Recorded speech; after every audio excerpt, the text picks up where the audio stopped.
Vamos lá. Palácio Cultural Carlos Martins, antigo Grupo Escolar Alberto Torres, né? Lembrando que o estilo da Casa de Câmara e Cadeia é um estilo colonial e a gente já passa aqui para um estilo neoclássico. Casarão, tipo chalé, né? Com, se eu não me engano, 22 janelas, prédio altamente arejado, inteligentemente pensado na sua construção para pegar desde o nascer do sol ao poente do sol, inclusive aproveitando o vento nordeste que circula por todos os recintos da sua instalação, né? Então, pensado em detalhes, né? Inclusive, um dos detalhes curiosos desse prédio é a sua escadaria de pedra de cantaria, precisamente a pedra carioca, né? É uma pedra muito bonita, usada no Grande Rio, na maioria dos prédios da capital, né, do nosso estado, mas que aqui era uma pedra, uma rocha difícil de se encontrar. Na planície, as rochas só poderiam chegar por navios. Era um período que não tínhamos rodovias, não tinha chegado ainda a ferrovia. Então, só quem tinha muito poder aquisitivo podia trazer essas pedras, essas rochas de cantaria torneadas, já prontas para serem montadas aqui, tá? Então, quem é que tinha poder naquela época? Era a igreja, através de seus fiéis, e aí nas igrejas a gente encontra essas pedras de cantaria, ou os grandes latifundiários ou os grandes construtores da navegação. Então, a escadaria do Palácio Cultural, ela remonta um poder austero de seu dono, de muitos bens, de muitas riquezas, de muitos lotes. E o coronel Manuel José Nunes Teixeira, ele tinha muito poder econômico. E veio cedo para o Brasil, ele era de Portugal, né? Então, olha a presença aí do português em nossa terra. E essa pedra dessa escada, ela é da mesma jazida da Baía de Guanabara, do Pão de Açúcar e do Corcovado. Quem está subindo a escadaria do palácio pode sentir que está andando sobre a mesma rocha do Pão de Açúcar e do Corcovado. É uma ginástica facoidal, é uma rocha metamórfica porque ela é toda misturada. Então, se vocês observarem nas escadarias, são pedrinhas, bolotinhas de pedras incrustadas dentro de outra pedra, né, que foram fundidas a alta temperaturas e pressão. Então, só aí já é uma curiosidade legal. Olha, essa escadaria aqui é a mesma rocha do Pão de Açúcar e Corcovado. O pessoal fica doido. Tá doido, é mesmo? Foi trazida de navio para cá, porque o dono desse prédio tinha vários navios. Olha que história legal para se contar. E é um espaço que, depois de residência, depois que ele morreu, né, o espaço ficou em desuso, e aí o Estado, querendo melhorar o ensino primário no nosso município, adquiriu o prédio e ali funcionou o Grupo Escolar Alberto Torres por aproximadamente 50 anos, né? Desde 1922, aí ele funcionou, muita gente estudou naquele prédio, né? Fez o seu primário. E atualmente o prédio, depois que caiu em desuso pelo grupo escolar, porque já não supria a necessidade do número de estudantes, o prédio estava desgastado, né? E aí ficou fechado. André, lembrar do jardim de infância. Sim, Ilka Peçanha, né? Teve o jardim de infância, Ilka Peçanha, né? E aí, gente, ficou em desuso, esse prédio ficou em desuso durante muito tempo. E aí começou a ter um movimento de recuperação do prédio, aí capitaneado, podemos dizer assim, por um artista plástico chamado Carlos Martins de Oliveira, né? Carlos Martins. E aí o Carlos Martins, ele toda vez que vinha de férias aqui, em férias, ele reunia uma galera e ia lá para falar sobre o prédio. E ele era tão querido no Rio de Janeiro pela classe política e artística, que ele chegou uma vez a conseguir uma verba destinada para o palácio, né? Para o Grupo Velho, né? Inclusive, um grande batalhador também foi o marido da Margarete, o Adilson. O Adilson também foi um grande combatente para forçar, para a gente conseguir exatamente estudar, né? Então, para conseguir restaurar o prédio, né? Então, muitos batalharam e tal, e no governo da Carla Machado ela conseguiu concretizar esse sonho, né? Então o prédio foi entregue para a população em 2008, né? E esse prédio virou um palácio porque ele se tornou o abrigo nos seus recintos dos nomes assim, de nomes importantes de nossa cidade. Então cada sala remonta a um nome importante de um vulto da nossa cidade. Sala de música, sala de dança, sala de fotografia, sala de artesanato, sala de literatura, né? Sala de exposições, sala multimídia, galerias, corredores, a sala principal, todas elas com o nome de personalidade de São João da Barra, ligada a jornalismo, literatura, dança, música, arte, e então se tornou o palácio, abriga a nobreza, né?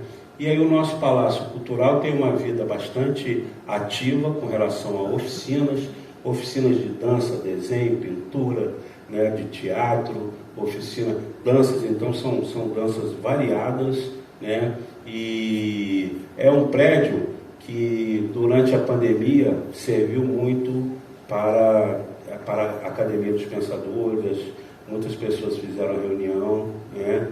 Só que isso durante a pandemia. Agora o Geraldo está com muitas ideias de transformar esse prédio realmente, junto com o secretário Gil, num prédio com bastante visibilidade na questão de exposições, reforço nas oficinas, e a gente já está em contato com o INEPAC, né, para fazer uma reestruturação supervisionada por eles, porque o prédio é protegido pelo Estado, pelo INEPAC, é tombado pelo INEPAC.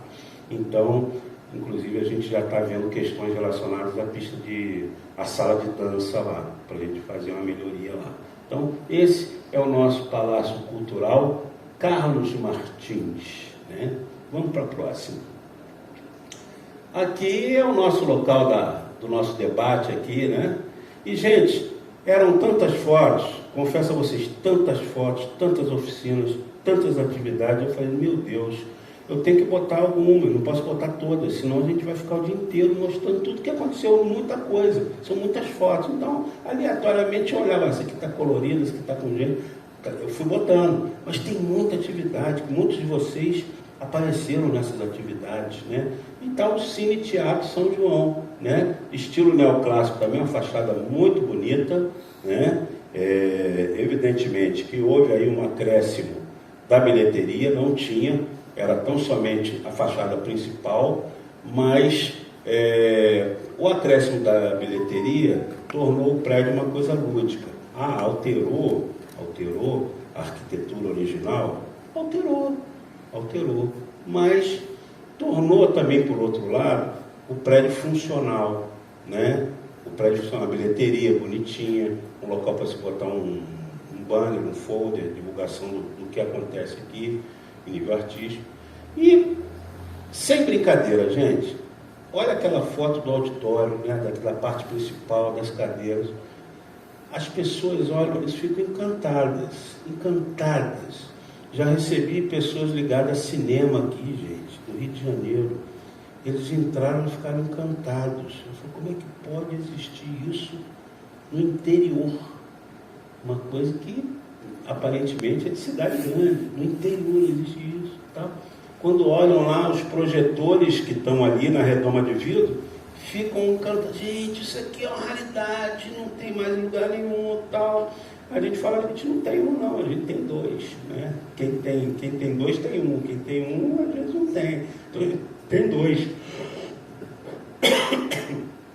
Então, a história daqui também remonta um período de austeridade cultural, né? Virada de século, o porto minguando, os navios indo embora, o rio assoreando, né? A economia aqui ficando fraca, outros portos surgiram na costa brasileira, Macaé foi um deles, Imbetiba, né? Então, Saindo porto, saíram gente. Saindo gente, economia cai. A economia caindo, só se pensa na prioridade. E aí, como sempre, quando há prioridade, a cultura vai ficando esquecida. Né? Não tem como gastar em cultura, não tem. Aí um grupo de artistas aqui da cidade resolveu criar uma sociedade, uma associação, uma sociedade, que era a Sociedade de Beneficência dos Artistas, ou Beneficente dos Artistas, SBA. Né? E essa sociedade visava o quê? Reunir o público da cultura para trazer a diversão, o entretenimento, né? Apresentações na cidade. E eles conseguiram fazer isso. E não só isso, pensaram em algo mais ainda ousado. Construir um prédio para que esses grupos tivessem a sua casa de apresentação. E assim aconteceu. Então a Sociedade Beneficente dos Artistas foi fundada no final do século XIX, sei lá, 1890 e tal, né?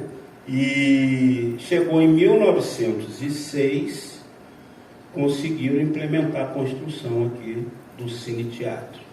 Primeiramente como teatro. Era Teatro São João. E aí, depois com o surgimento da 7ª arte, com o surgimento dos projetores, filmes de rolo, né, da cinematografia em nível mundial, eles conseguiram trazer para cá, de navio da Europa, os 2 projetores de produção alemã Nietzsche, da marca Nietzsche. E aí os primeiros filmes aqui projetados eram filmes de cinema mudo. E há relatos aí até da história, nos livros do escritor sanjoanense Célio Aquino, de que na época do cinema mudo, as bandas, as liras daqui da cidade vinham tocar. Eu imagino, né? Cena de mocinho, bandido, tiro, a banda tocando uma coisa rápida, e na hora que salvava a mocinha, que dava um beijo, devia ser aquela valsa, bem, né, tranquila, romântica, né? E ninguém falava nada. Enfim.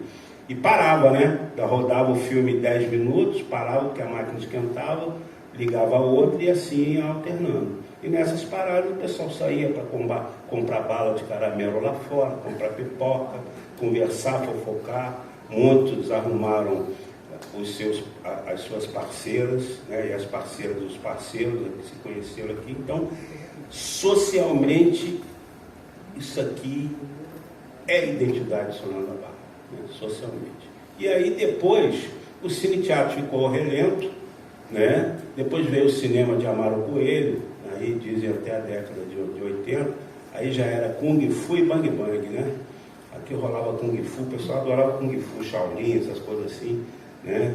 E era uma galhofada danada, era a diversão que tinha, não tinha videocassete na época, TV não muitas pessoas tinham, então o pessoal vinha para cá para se reunir. Hoje tem sessão, vinha todo mundo para cá, né?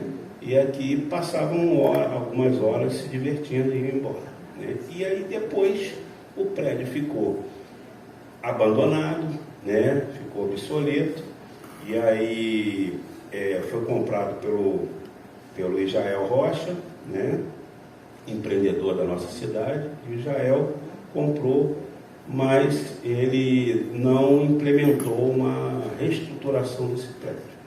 Mas ele era solícito com a classe artística. Ele não causava nenhum impedimento das pessoas usarem o prédio. E as pessoas, as companhias teatrais daqui usavam esse prédio, né? Eu mesmo participei de algumas peças teatrais aqui, movidas por João Antônio, Wilson de Oliveira, as companhias teatrais deles, né? Muitos começaram a fazer teatro aqui. Então, o palco tinha alguns buracos, a gente sabia de cor, tinha que saber de qual onde tinha um buraco, porque podia cair dentro, durante a cena cair num buraco ali, estava podre, né? Era assim. Mas esse movimento todo, ele se fortificou depois com a chegada de um grupo chamado Grupo Nós na Rua. E esse Grupo Nós na Rua, ele veio com uma força mostrando que o teatro São João da Barra não poderia ser apagado, né? E esse Grupo Nós na Rua mostrou que o teatro pode acontecer em qualquer lugar, mas que o município tinha a obrigação de restaurar a sua casa de espetáculos. E assim aconteceu, né?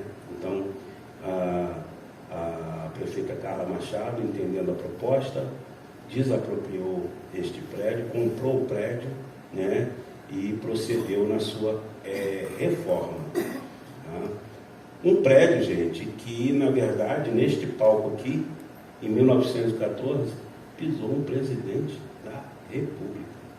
Discursou um presidente nesse palco. Né? Um presidente, Nilo Peçanha. Na época ele já tinha sido presidente e ele estava concorrendo ao cargo de governador, que na época chamavam de presidente de província. E nos jornais pretéritos mencionam que ele desceu na estação, mais um patrimônio que nós temos, desceu na estação, foi recebido por duas bandas, fogos, a população toda, veio a multidão para cá e ele deu um dos discursos mais fervorosos de sua campanha. Né? Olha só, aqui, como se a gente estivesse vendo o presidente, meu povo, amigo de São João da Barra. Aí, olha que coisa muito interessante. O presidente pisou aqui. Então, só isso daí. Né? Então, gente, é o nosso Cine Teatro São João. Aqui acontecem eventos variados. Então, gente, esse é o nosso Cine Teatro São João, com muitas histórias. E na gradezinha, bem ao centro lá, tem um SBA. Tá? Vocês olharem bem ao centro da gradezinha superior, SBA, que é a sigla de Sociedade Beneficente dos Artistas. Tá? Vamos lá.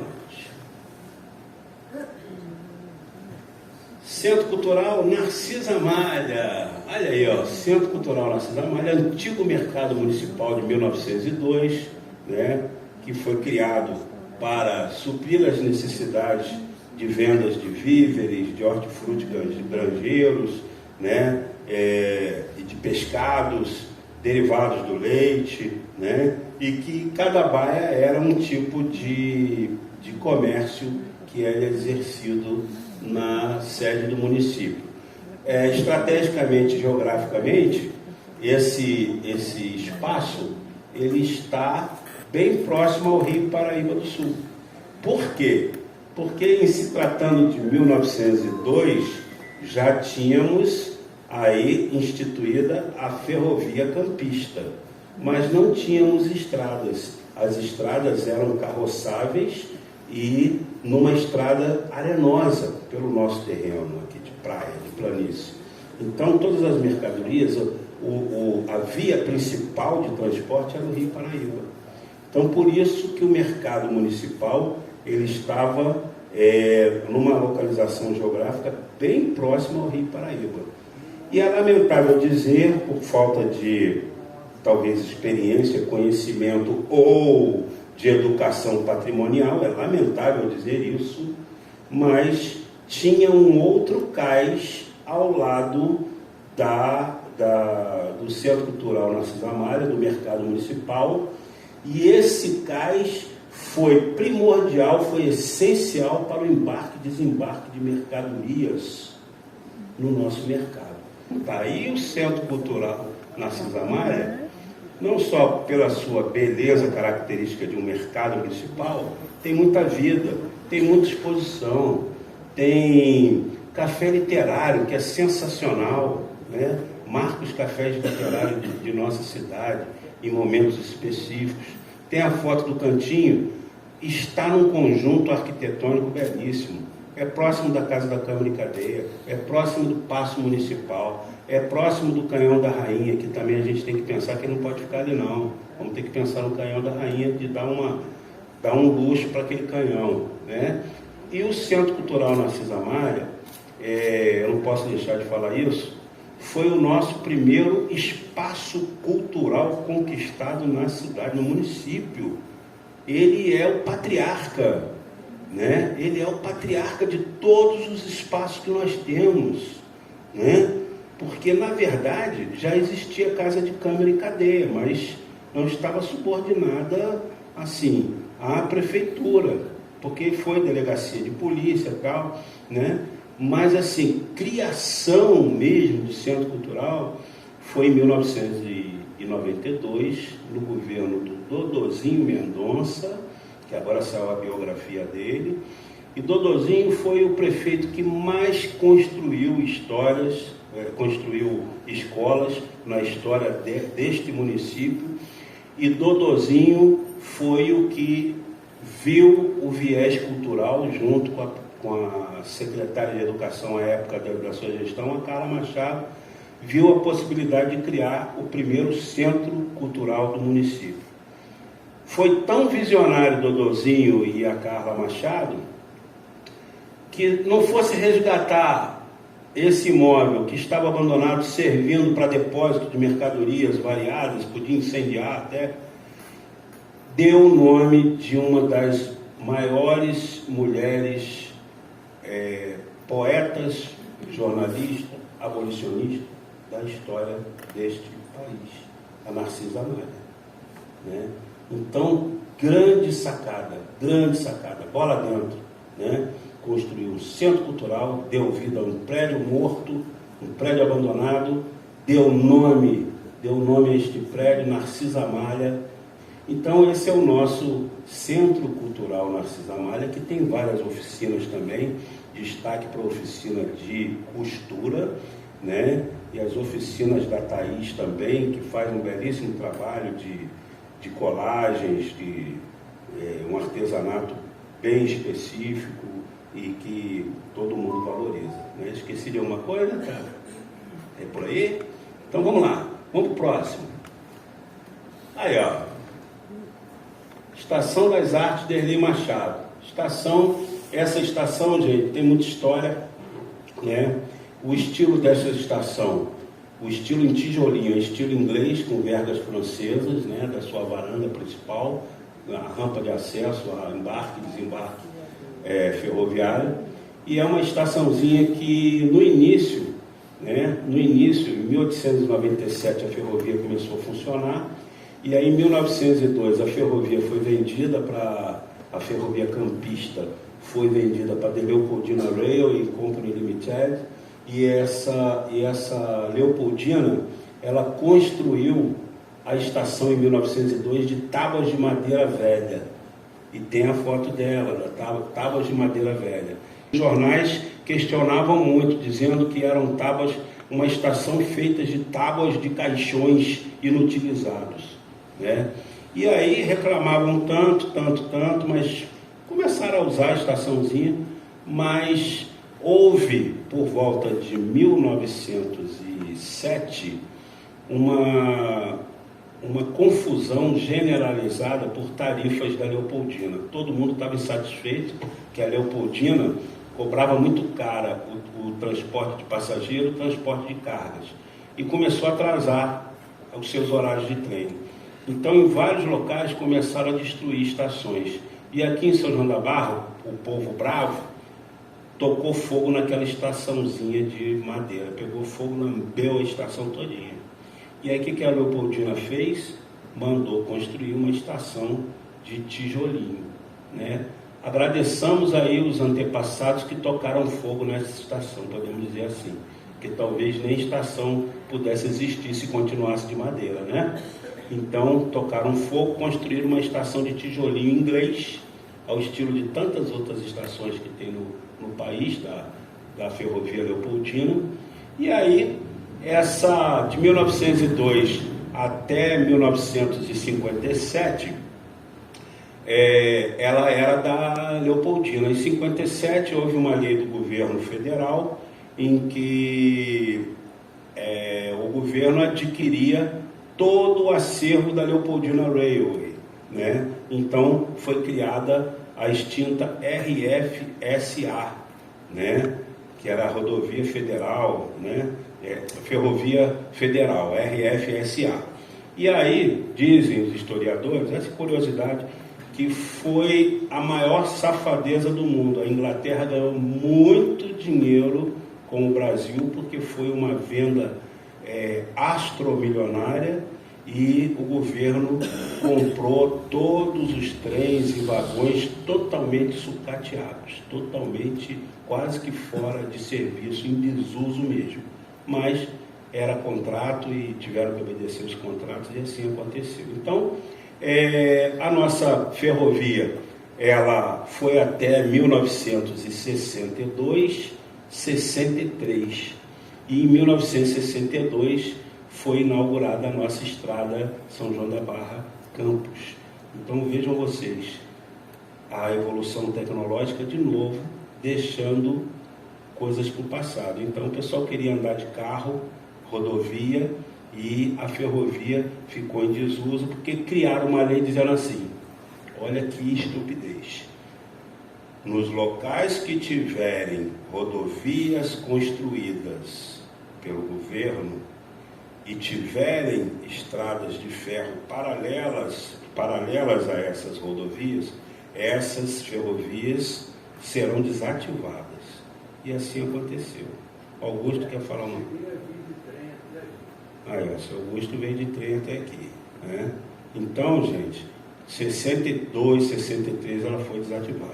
Então nossas estações ficaram aqui, né, graças a Deus, estabilizadas, ninguém destruiu, e a nossa estação chegou a ser, durante um tempo, delegacia de polícia e DPO, da Polícia Civil e da Polícia Militar. E aí depois disso foi desativada, ficou um tempo fechada, e aí o governo, mais uma vez, o governo da Carla Machado, em 2008, resolveu restaurá-la, né? E tornou-a como uma estação de artes, de artesanato. André, lembrei também que já foi delegacia. Foi delegacia, sim. Ele falou agora. Falou agora? Sim, sim. Essa aí é do mesmo tempo de Atafona, que parece que o trem passava aqui também em Atafona, ou uma não é na mesma... Não. Essa daí é de 1907, 1908, que tocaram fogo quando ela era de madeira. 1907 para 1908 construíram essa de tijolinho, né? E aí a de Atafona é de 1935, um outro estilo, não é mais tijolinho inglês, o estilo inglês é o estilo Art Deco, né? Art Deco, um estilo que estava no Brasil na década de 30, né? E é um estilo muito importante, né? Na região aqui, uma estação dessa só Campos e depois região serrana, né?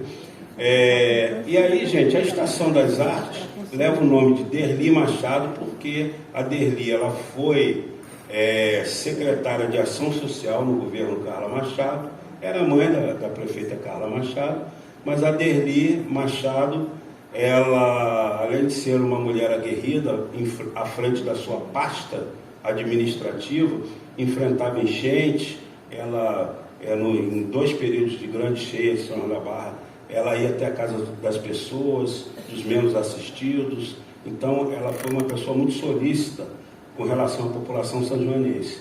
E ela também, ajudou muito na sua pasta aos artesãos e artesãs, né? Então acharam por justo e por direito dar o nome da estação como Estação das Artes Derli Machado, que abriga no seu interior a nata do artesanato sanjoanense, e tem uma associação, que é a Associação Alcimar Bom Gosto, né? Casa do Artesão Alcimar Bom Gosto, e que contém a associação de artesãs e artesãos aqui do município, aberta a todos, né, Ana Mara? Aberta a todos, para que tiverem aptidões, apresentem as aptidões, né, mostre que sabe fazer, e aí pode se associar e fazer parte. E tem um quadro bonito da prefeita. Tem. E aí tem a parte de artesanato, a parte de arte. E aí tem a parte de artes plásticas. Então nós temos lá quadros de alguns pintores renomados de São João da Barra, pintoras renomadas de São João da Barra, Márcia Coutinho, Augusto Perottini, né? E que estão lá expostos e estão à venda também, viu, gente? Ele que pintou o quadro, ele que fez o quadro de manhã, né? E ele que fez o quadro de manhã. Quem chega à estação vai ver um quadro pintado da manhã logo na entrada. Mais um prédio certificado internacionalmente pela Heritage, o primeiro a primeira estação ferroviária do Brasil a ter uma certificação internacional por gestão de qualidade cultural. Então isso daí já é, né? Apesar da certificação não ter sido renovada, mas conseguimos um dia essa certificação.